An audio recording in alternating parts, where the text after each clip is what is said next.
फिर एक सवाल है आनंद झा का, ये पूछ रहे हैं बाजार स्टाइल के बारे में। 350 शेयर हैं इस पे। इनके पास 342 के भाव पे हैं। 3 से 5 साल का ये समय लेकर के चल रहे हैं। तो अगर फंडामेंटल नज़रिए से देखें तो ये कंपनी कैसी लग रही है आपको? मैंने तो कंपनी का नाम नहीं सुना साहब, एक बार पढ़ लूँ मैं फटाफट। वैल्यू फैशन रिटेलर, अफोर्डेबल कौन, पता कितने कपड़े पहनाएंगे लोगों को लोग। हर गारमेंट कंपनी आ रही है। इसका प्रोमोटर होल्डिंग तो खैर बहुत कम है, रिसेंट लिस्टिंग है। ऐसा कोई खास प्रोमोटर में मुझे नाम भी नहीं दिख रहा। बाप रे, नाम बहुत दिख रहे हैं लेकिन 0 भी दिख रहा है। एफआईआईज में HSBC ग्लोबल, DIIs में थोड़े थोड़े लोगों ने पैसा लिया हुआ है। अब आते हैं फटाफट वैल्यूएशन देख लेते हैं। तो 100 ये के चल ऊपर रहा है। है, 100 के ऊपर है। कोई नहीं, 11% का रिटर्न ऑन इक्विटी है। अब इसका ग्रोथ फटाफट देख लेते हैं, सेल्स एंड मार्जिन का क्या है सिचुएशन। ओके, सेल्स 60, देखिए अभी तक का जो ग्रोथ है इनका सेल्स का, वो तो लिस्टिंग के लिए है। तो लिस्टिंग के लिए तो आपको पता है कि एकदम से पूरा का पूरा ब्राइडल मेकअप के साथ कोई भी कंपनी आती है। लेकिन आप इसमें इन्वेस्ट करने के पहले मुझे लगता है 1 साल का और ग्रोथ देख लीजिए। कारण कारण ये है कि मार्च 24 से ही इनका ईयरली सेल्स ग्रोथ डिक्लाइन होना शुरू हो गया है।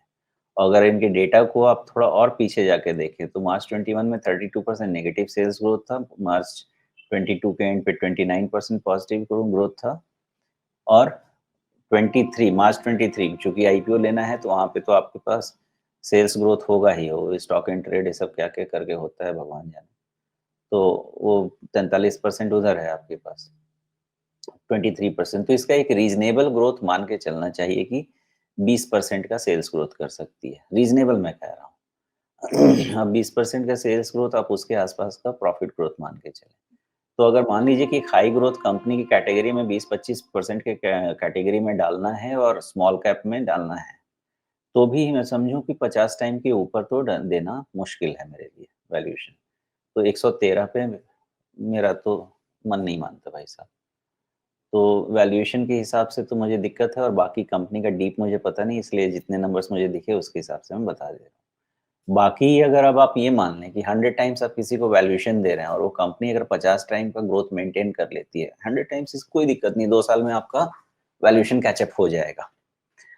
तो आपको फोकस ग्रोथ पे करना चाहिए, ठीक है? ये एक साइड रख लीजिए। दूसरा साइड आ जाइए। दूसरा साइड ये है कि भाई साहब जिस दिन ये 355 के ऊपर क्लोज हो गया ना, मेरी सारी बातें सिर्फ कहानी बन के रह जाएंगी। ये नया high, all time high retest कर सकता है।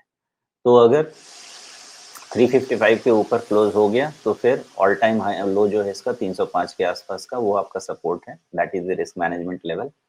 एंड ऑल टाइम हाई 430 का रीटेस्ट हो सकता है। इसकी एनालिसिस यहाँ तक अभी कर सकते हैं, इससे ज़्यादा का डेटा भी नहीं है। फंडामेंटली किसी भी तरह से इन्वेस्टमेंट नहीं बनता है, प्राइस लेवल के हिसाब से थोड़े चांसेस लिए जा सकते हैं।